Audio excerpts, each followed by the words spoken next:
Hey, everybody.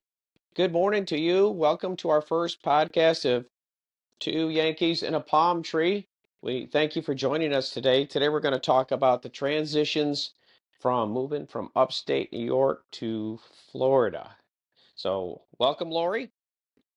Hi, glad to see everybody this morning. It's quite a change. It's like night and day going from New York to Florida. And just to give a really quick recap, leaves everywhere, blowing into your yard from every neighbor's yard, even if you rake them up. Not in Florida. Getting cold out. Oh, all the snow is coming. The temperature is dropping. Time to move. When you do that, consider what's important to you, whether you like shopping. There's lots of shopping in Florida if you're in the right spot for it. It's not everywhere. It's not equally dispersed.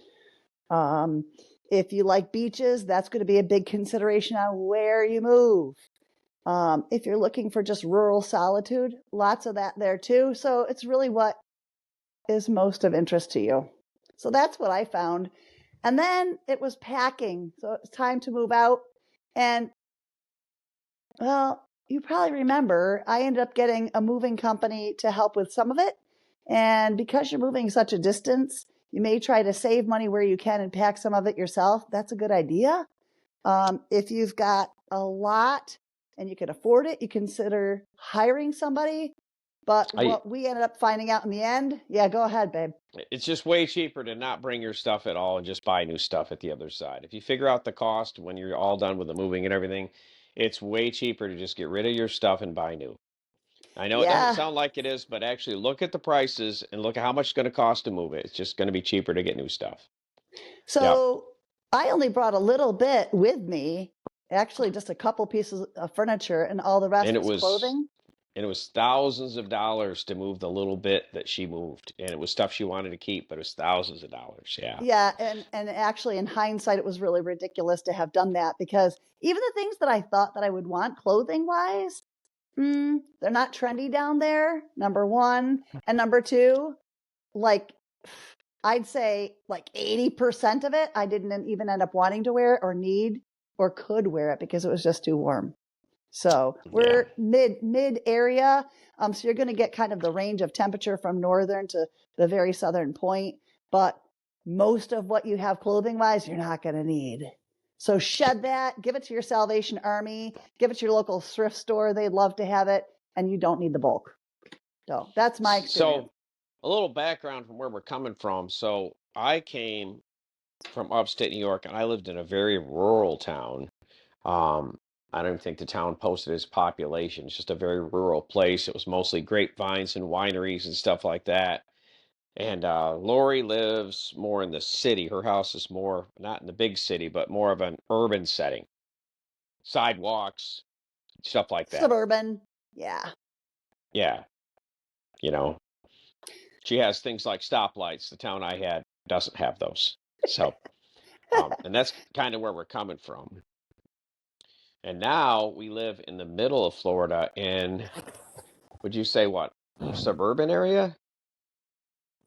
On the outskirts of a more suburban type environment. Yeah. So I was ready to shed that coat and move on to Florida. So boom, then I'm in Florida and yeah, a lot was different. It took quite a bit of time to adjust to it because New York was all I knew. So Right. Yeah. And it's a big adjustment. I mean, I guess we live like 10 minutes outside of a town. It's not a super developed town. We live kind of in a development in the country, right? yeah, And so we don't live like in Orlando where it's solid city or Tampa where it's solid city. It's more of a relaxed setting. Um, so I want to bring up the most important thing that you guys need to know if you're moving there. Go, go, go, boss. hold on. I have one thought to just share with you. So when you're looking for a place in Florida, don't just consider the northern part, the southern part, or the mid-state part or the southern part. Know that there are a ridiculous number of communities that you wouldn't even know existed. So in New Yes. York, When you go into a development, you know you're going into a development. In Florida, not so much. In fact, 3 years out, still going into developments I didn't even know existed in Florida that are right Yeah. up the main drag. Yeah, you get onto a dirt road and you go like a half a block and it turns around a corner and you're in a completely different development that goes on for miles. And it's just unreal. Yeah. Yeah, All that's a good ranges of point. housing too, ranging from single wide trailers to double wides that are communities of all of this to full-fledged big houses and everything in between. So there's really a lot of diversity. And one thing also to note, if you are a person that is seeking to be on water, but you can't afford necessarily the oceans, there are tons and tons of lakes within Florida all throughout it that you could still be waterfront. So you could still Yeah. have a piece of that edgy waterfront that you might want. And there's different like whole geographic parts of Florida that are completely different. Like the northern part is way different than the middle part or the southern part as far as the people and the stores and the soil and everything else, just way different. And so that's another thing to take into consideration. But first, the most important thing to remember is when you like all the New York people out there, raise your hand. Um, so you're used to being able to go out to get a cup of coffee pretty much anywhere and having it be a decent cup of coffee. Like pretty much any gas station, Dandy Mart, uh, Burn The Dairy, Dunkin' Donuts, Burn Dairy, Starbucks. I mean, all got every good place you coffee. go, coffee, coffee, coffee, coffee, all over the place. And it's And the, decent coffee. and coffee shops, and because there's so many of them, they're all about the same, Yeah, and they're it's all decent good coffee, quality. Yeah. right? When you get to Florida, not so much. So most of the coffee that's made, like there's one or two places you can go get a decent cup of coffee all the time, but most of them, that's not the case. Most of the coffee down there is terrible, like terrible. You can always get a good cup of coffee at a Wawa, and you can always get a good cup of coffee at a racetrack. Beyond that, you're really taking a chance trying to get a cup of coffee somewhere else. It's not good down there. So just to share, in Florida, I don't want to misconstrue, there are some smaller shops that you can get coffee. One of the places that we probably will be adding onto a place to eat slash drink coffee in our restaurant section, because we have come across some. They're just few and far between. Right. Yeah. Yeah, there is like some really specialty places that make a good cup of coffee, but it's not your normal come and fill your mug and drive type coffee. It's more of a specialty coffee, you Yeah. know. And you pay for it. Yeah. It's But not the I mean, competition, so you pay for it. right, right. Yep. And I still haven't figured that out because you think you'd be able to make a cup of coffee, but we even went into a Dunkin' down there and the coffee was just horrible. I'm like, what did you guys cook that overnight or what, you know? And anyway, What we about have pizza? something pizza. All right. Yeah. So Wait a we minute. both love Wait a minute. pizza. Yeah, wait a minute. Yes. Wait a minute. Wait, Pizza. pizza. Pizza. While you're in New York, love it. Eat as much of it as you can because you'll go down to Florida and the buck stops there. Yep. We haven't really found pizza to be the same anywhere from the there are some that have toppings on them, but New York seems to really just focus on having the variety of toppings and really well made dough, and it's fresh. And so the variety I feel like of pizzas is there in New York, not in Florida. Well, and it's not as much the variety as just the quality. We found one pizza place we really liked, and it's on Route 64 after it crosses the 75 in Bradenton. And this guy is actually from Buffalo. He moved all the way from Buffalo, took his whole pizza shop down, and that pizza is great. I'm not going to say anything bad about his pizza. Fabulous. Um, but 99% of the rest of the pizza we tried is terrible, and it's just terrible because people down there are lazy and they do not make the dough properly. And I've even had like intimate contact with some of them, and it's, you know, it takes a while to make dough properly. It has to mix, it has to rise, it pinch down, it has to cool, it has to re-rise in order to have the flavor in it. And a lot of them serve frozen dough. The ones that don't serve frozen dough just don't understand how all the processes affect the taste of the pizza, so they just don't bother. And so it really, I mean, they choose different. It's got a different flavor to it. It's just not good. Yep. And on the pizza one, I'll just stay right there. There is no place in Florida that I've been to that you can get a decent chocolate chip cookie. It doesn't exist down there. So, yep, get them while you're on your way out of New York. Stop at Wegmans and grab a box because they're not down there. And the whole way they make them is completely different. It's not anything similar to what you guys can have in upstate New York. I don't know why you think that they could just follow a recipe, but they're all like that down there. There's nothing like what you can get at Wegmans. So we don't know whether it's an atmospheric kind of thing or a temperature thing that just affects kind of the mixing of some products. So we don't want to blame, we're certainly not blaming the people. There's just different variables that affect how it turns out and the quality of it. So we noticed that there was just big differences with that. It's like So they want it to be that way. It's not, I mean, they want their cookies to be that way, and they're not like what we're used to up north. They're just not. yeah. Yeah. Um, let's see. The next one on my list is traffic. Um, so we're going to do a T-shirt about Route 27, but Lori doesn't want me to do it. But Uh, try to uh, get you never seen traffic like Florida traffic, and I'm not even talking the it. I-4 I-4 traffic is ridiculous. You can be parked there for all day and not go anywhere. But just the general traffic, and Lori pointed it out one time. So in Florida, you got people coming from all these different areas, and they're all driving like they drove where they came from, Uh, right? And it's not like that there. And so there's no like upstate New York, everybody kind of drives the same, you know? But here you got people from Ohio and New York and Michigan and Colorado, and they're all in the same place driving how they drove back in home. their state.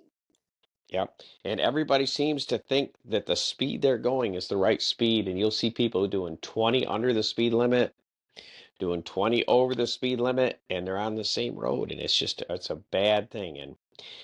And the roads, even where we're at, which is not a city, will go from you can drive there and get a cup of coffee to they're full, you know?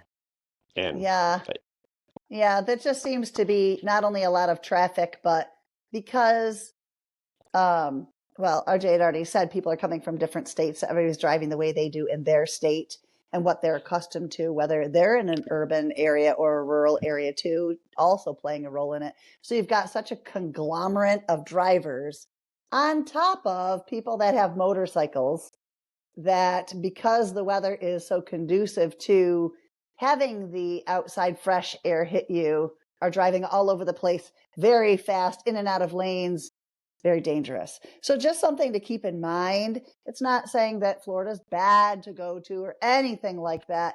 Every place has its advantages and disadvantages. As we know in New York City, super busy, lots of traffic, craziness driving there. And in the part that we're from, the southern tier, not bad traffic, but because 27 runs north south, that is the way people get from one city further on down south connecting to then different branches. So 27 is really a main hub of a road, and it just gets a lot of traffic. There's other ones that are equally like that. There's one that we always hear on the radio. What is it? Not the 4. There's another one. 301. 301. 301 Yep. you're always hearing too. And of course, for people that want to know where that is, that's by Between Sarasota and Tampa. Yeah, yeah. it's where some of the highways come together there. Yeah. And Yeah. yeah, they're redoing all that. Of course, when they redo roads in Florida, they tear them apart and then they're ripped apart for like, I don't know, 3, 4 years, and then they eventually start putting them back together. And I don't really understand how they do that, but that's pretty much how they've done it everywhere that I've seen. I know the interchange between 27 and 60 was ripped apart for I think 8 years before they finally took the cones away and said you could drive on it. Yeah, and in New York, sure, we have potholes. And sometimes I know people feel frustrated that it takes time to fill those potholes, but every few years it seems like roads are being repaved. So obviously it's a part of a cycle when they get to that road to repave it, but it happens fairly quickly when it does, I feel, for the most part. So I think you want to talk about the vibe of Florida, because Florida actually has a good vibe. Yes, I completely agree. And it's hard to explain that, but people aren't in a hurry. They're not upset. They're not pushy. There just is a different tone of how people are down there. And it's not nowhere more evident than when the snowbirds come down. The first week they're all just bent out of shape, and then after that they're like, "Oh yeah, we're in Florida. We don't have to be bent out of shape anymore." So it's So I have to say, it's just a more relaxed atmosphere.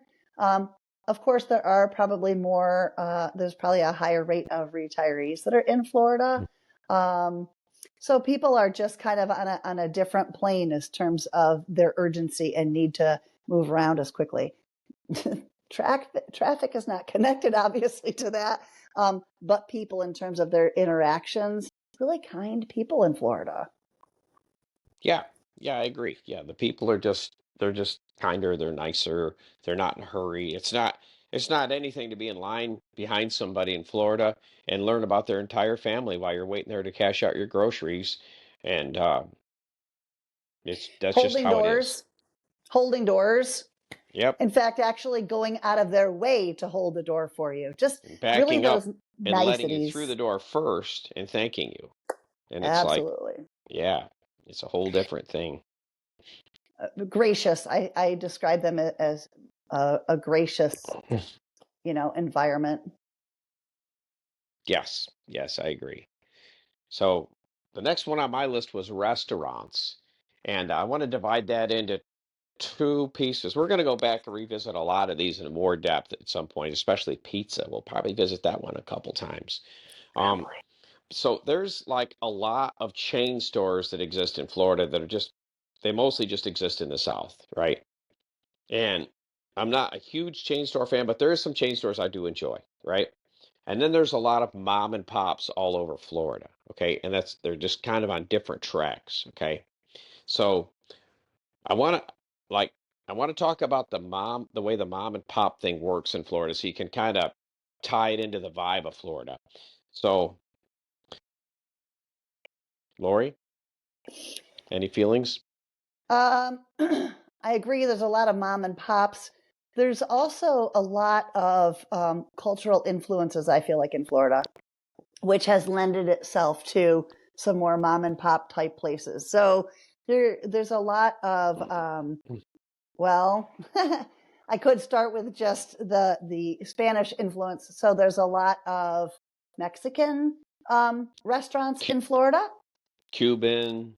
I was going to say that next. A lot of Cuban. In Yep. fact, that's actually a debate for probably another time. But there's a whole big thing on where makes the best Cuban subs, and Yep. what exactly Port, is a Cuban sub? You yep. know, Puerto so Rican restaurants. Yep. there's a Mediterranean restaurants, and there's a lot of people that are health conscious there as well in Florida, just like there is in New York. So I think that that's kind of a similarity actually too, because there are healthy places to eat, because there's a lot of places that you can get fresher produce for a longer period of time, which lends itself to healthier eating. So there's that piece Now, too. there's plenty of places to get unhealthy stuff to eat in Florida. Oh So don't, yeah, I mean, she likes the healthy, so she looks for it. There's plenty of yeah. places that serve really crappy food. Um, I think one of the vibes I was picking up on the mom and pops is up here when they open a restaurant, like somebody in there has gone to business school and has told them, what hours you should be open to do this and that and everything. That's not how it is in Florida at all. Okay, so these places are open the hours they want to be open. A lot of them are just open for breakfast, or just breakfast lunch, or just dinner, or just lunch dinner. or just lunch, and that's all they do.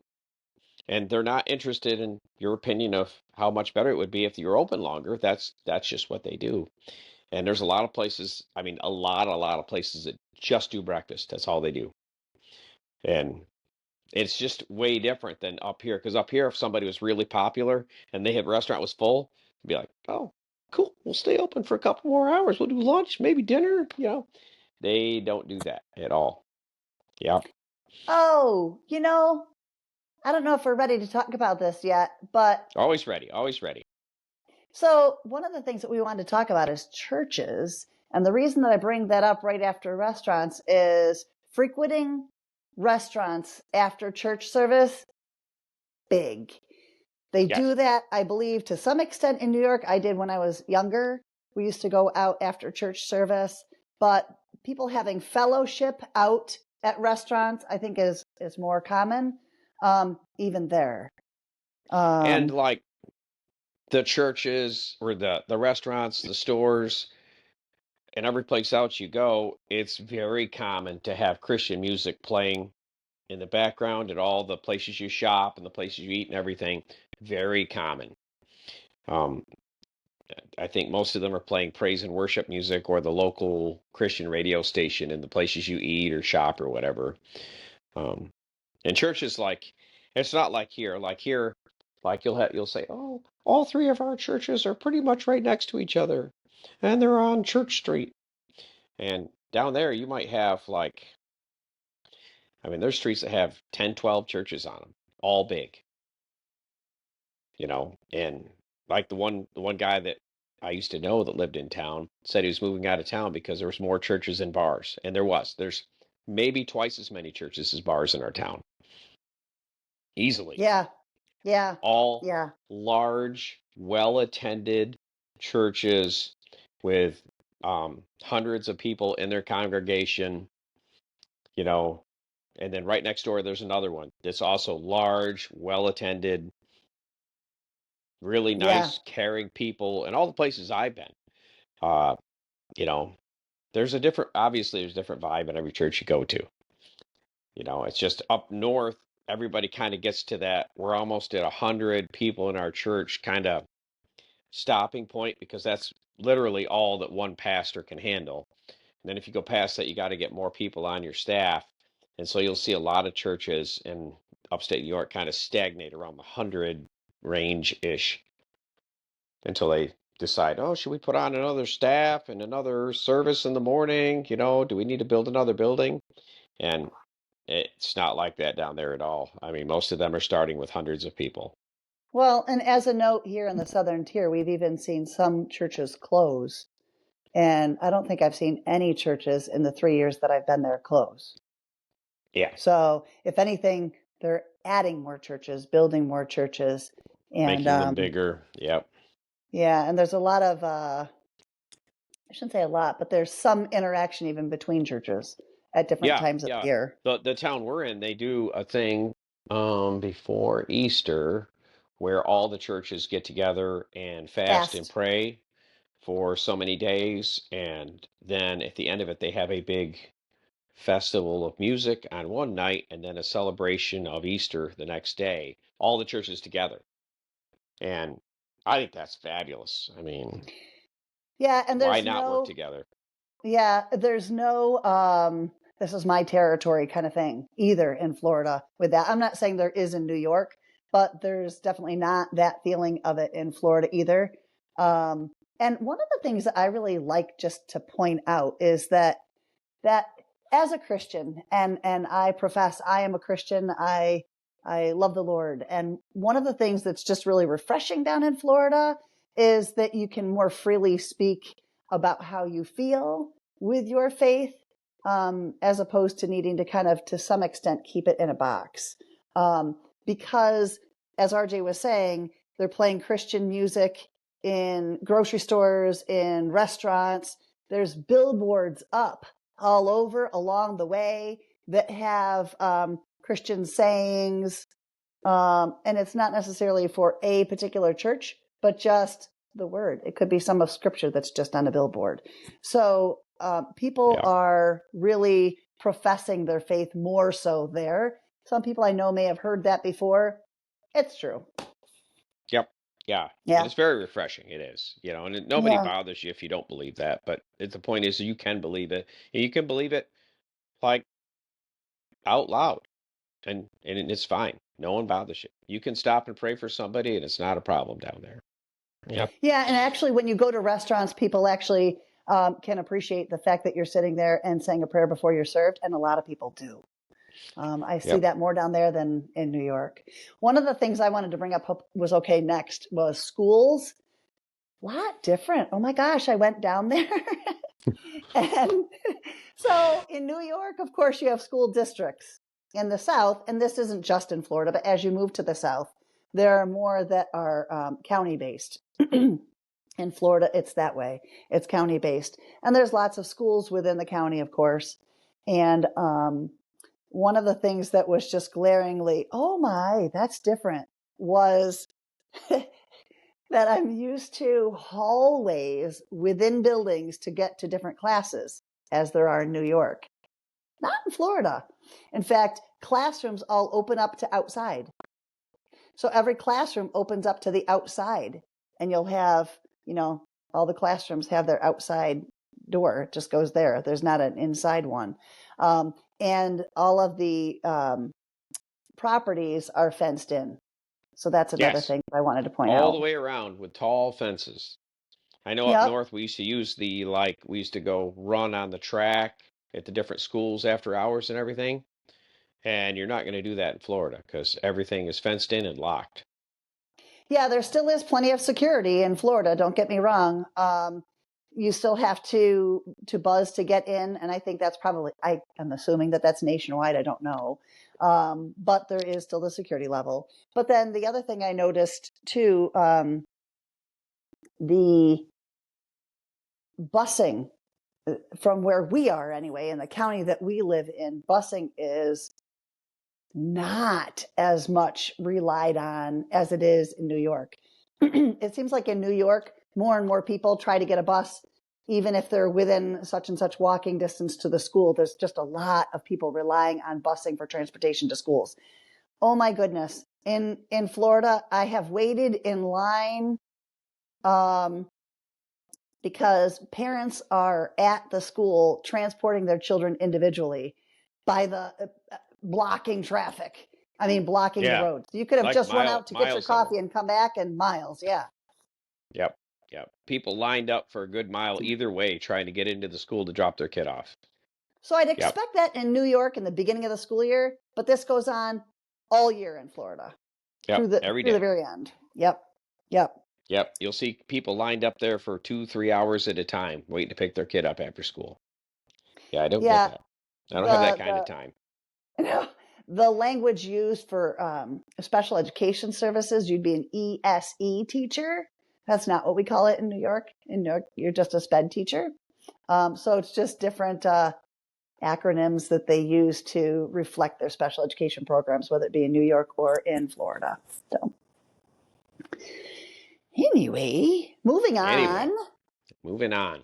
So I did want to bring up, and like I said, a lot of these topics we're going to come back and hit maybe again and again and again. One of the things that I thought somebody moving there might want to know sooner than later is once you move past what they call North Florida to mid or South Florida, there isn't any soil at all. Zero. So if you go to Oh, plant something outside, you have to make soil, buy soil, go get soil. You cannot plant anything on the ground because it's just sand. And I've been gardening for a very long time, and the first 5 or 6 things I moved around died within a day because if that doesn't have like soil and water that next day, it's done. It's too hot and too dry. It's just not gonna. There's no waiting period. And so I'll what I'll, you're I'll really do a video. saying, Yeah, I'm sorry, go go ahead. ahead. I was gonna say I'll do a video eventually on how you have to plant there. I have a special method for how we put stuff in the ground. He does too. Yeah. I was just going to say, so going back to moving originally, instead of your U-Haul bringing your clothes and your furniture, bring dirt, Yes, that's right. Bring dirt. Yeah. bring Because your there's none there. compost. Bring your Yep. compost, bring your clay soil, because oh my gosh, there's like just sand. Yeah, people plant a lot of sod, and everyone wonders why. It's because sod doesn't require dirt. They just roll the sod right out on top of the sand and water it, and it'll grow on top of anything, sand, cement, whatever. As long as you water the sod, it'll keep growing. But that's why people use sod down there, is because it doesn't require any dirt. Speaking of sod, there's sod farms. Big. Lots of Yes, big sod lots farms. of them. Yeah, yep. And it's funny because the next note I see on mine is seasons. So up north, you have like spring and summer and fall and winter. And So we don't have any of those, pretty much at all. We have summer all year, and then we have two seasons that divide summer up. There's wet summer and dry summer. that wet summer, boy, good and bad. Good in that your plants really like it. Bad in that when it does rain, it sometimes rains too much and flooding is not unheard of. So RJ here has a solution to prevent your trees from drowning. Yeah, you got to plant them up a little bit. And I have a secret, cheapo way of doing that where there's a place up the road that fixes cars, and I go get their junk tires and cut the centers out, and I plant the trees in there so they're up just a little bit because, I mean, your yard could flood where I'm at in a day, and it'll Mm-hmm. be like ankle deep water, which trees do not like to be flooded. Okay. Um, and the other problem is when we get to the not wet season, they can be dry as a bone for weeks and weeks and weeks, and trees don't like that either. Um, the wet season though is just so wet and it's so hot. It'll go up to 100 degrees and it'll rain. It'll rain for 20 minutes and drop like an inch of rain, which is just a huge amount of rain in 20 minutes. And your whole yard will just be like ankle deep in water for the rest of the day. It's just so hot and wet. And you have to mow like every 3 days. That's what I was just gonna say. Yeah, just Yeah, yeah. As yeah, soon as it yeah. dries out, Mowing, the grass weeding. grows. Yeah, yeah, yeah. Weeds are in their glory there because they're just so fed with that water that they spring up out of nowhere. So, And dry season is what everyone comes down for, what you guys call winter, which is pretty much no rain at all and moderate temperatures, like 80 degrees and slightly breezy with no rain, which is perfect weather. It's just that nothing grows in but that. Nothing grows.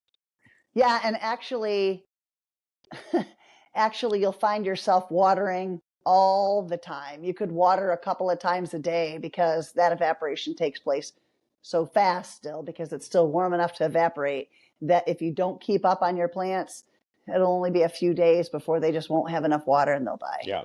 Anything you So, don't water will not grow at all. And all the lawns, like we haven't mowed our lawns since October of last year, and this is later in the year. What are we in? March now. mhm. And if you don't water, it won't grow. I know my neighbor asked me if I was going to set up sprinklers all over the lawn. I'm like, just so I can mow more? I mean, what would just to run the lawnmower more? I that So irrigation is one of the things that took a while to figure out and get squared away. And like you said, at some point later, you can do something video wise to talk more about that. But you definitely need to have irrigation if you have a big yard, because like I said, you're going to have to water those things all the time. Now, I have to say, there's a lot of succulents as well. But even the succulents, until they're really established in the ground, they're still going to need you to water them. So we actually have an irrigation system, and you can do that relatively inexpensive if you shop around and you know what kinds of things you really need to get. I know RJ, when he first started out, tried a few different things for it to be a cost-effective it solution so that worked we wouldn't have to properly. hand water. Yeah, we had to Yeah. hand water for a while with just a hose, and that was a forever thing. So, Yep. Yep. And you can put your own system in fairly cheaply. And like I say, we'll do a video on different things to avoid that you can find really cheap on Amazon that don't work so good, and different places you can pick up what you need to put something in that will really work for you. I guess the last thing on my list is Lori's favorite subject of all, ants. So when I first moved to Florida, I had no idea what fire ants were. And I got to tell you, you'll find out what they are in a hurry. Hold on before you go any more on that.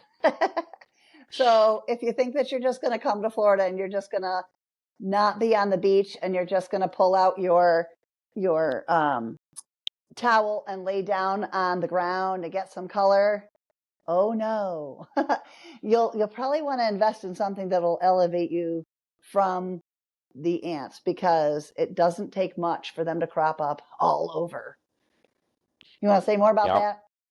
yeah, and their bites last for days and days and days, and they And they they'll like itch. you'll yeah, you'll have like you'll go from no ants at all to there's 50 ants on your feet and they bite all at once and just and they do not die well. They're hard to get rid of. They're just once you get them out of your lawn, it's pretty easy to maintain your lawn without them, but it's hard to chase them out. I got to be honest. I've used a number of different products. I finally found one at the local Do It Center. The guy from church told me about it, and it works really good. It's called Amdro. Little kicker for you there, but they are persistent. I mean, I still have to go out. Like when I first started, I had to go out with big bags of it and seed the whole lawn with poison to try to get them out. But now I can just go out every week and just sprinkle some Amdro on some different spots and they disappear. But they Yeah. are nasty. The Nasty. quantity, the quantity that you used for sure is much less with this new product than with the first one that we first started using. RJ would get bags upon bags, and you'd have to go through a good amount of that. And Every week. yeah, because they start out small and they get big overnight. And then once you think you've killed them in that one spot, they've really just relocated and now they're in another spot in your yard. Now, here's the thing, and this is why this came right after the topic of soil, is that the ants like to get in your trees and in your plants and it'll kill them because it's eating the nutrients that the trees would use. Yeah, So, not like she means like where you've planted your tree, the ants will build homes all around that and suck all of the nutrients out of that soil. and the tree, anything that it has that's right at the roots. Yep. Yep. Yeah. And we'll go on to some really good tips that I've used to keep them out of my trees. Yep. Um, Yep. So watch for st that blog.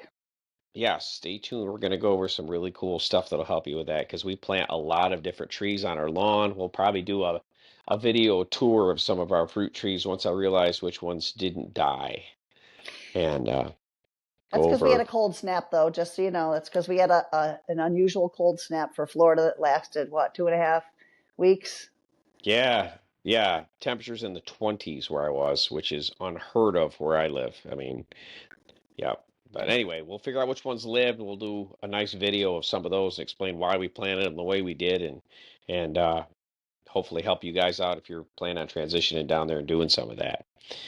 Um, Wait, there's more. So there's just so more. you know, there is more.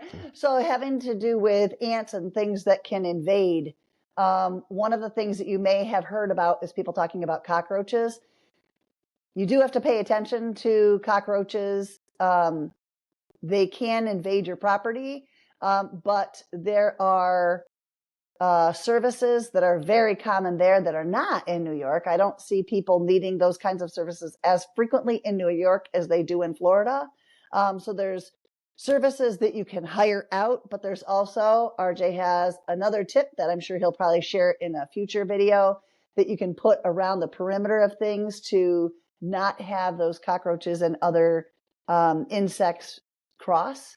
Um, and that's important to know too, for preservation not only of your property and your home, You, but also food as you really well. got to be on top of the bugs down there. Cockroaches, termites, ants, you got to be on top of that. It's not like up north. You really got to be like very aware of the area.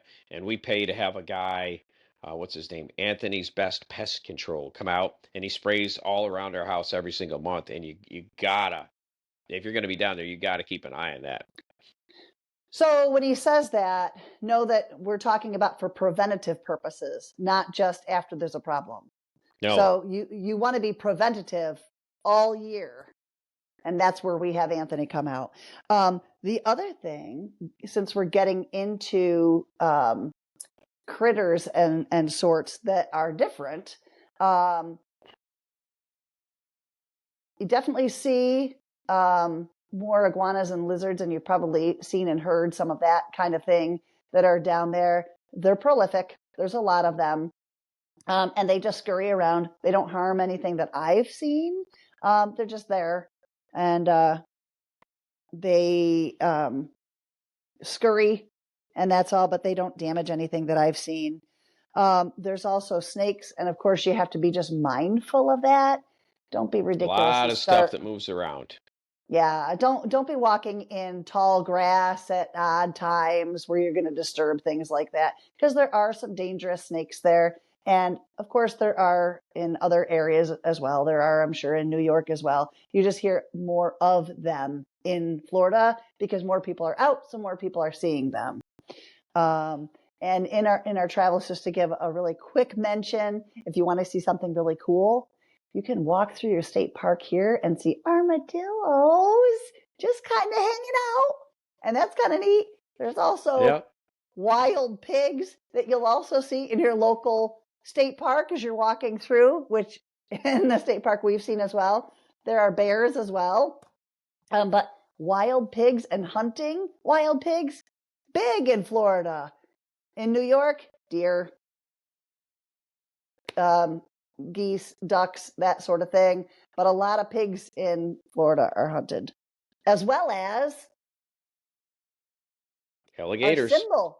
Yeah. Yep. Yep.